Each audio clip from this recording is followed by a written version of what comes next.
मलाई ह्यान्डसम पनि होइन, मलाई त्यो रिच म्यान पनि होइन।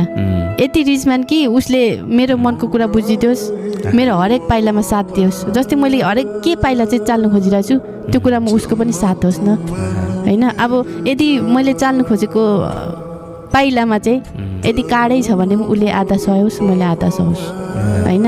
जे होस् बुझिदियोस् कि यति कुरा हो। मान्छे धनी भएर के हुन्छ, एक दिन मर्ने होइन, मरेर के लान्छ, केही पनि लाँदैन। अब भन्नु खोजेको फेरि पैसा चाहिँदैन भनेको पनि होइन, दुःख त गर्नै पर्छ होइन।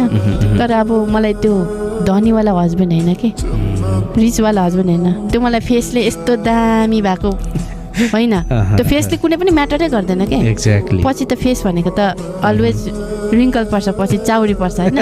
त्यो पैसा भनेको मरेर के काम लाग्छ ल, मरेपछि ल पैसा ल लु अरबौँ होस् त, त्यो के काम लाग्यो त, त्यो काम लागेन। त्यही भएर चाहिँ मलाई बुझ्ने होस् होइन, त्यति नै कुरा हो। हरेक पाइलामा चाहिँ साथ दिने होस्, त्यति नै हो।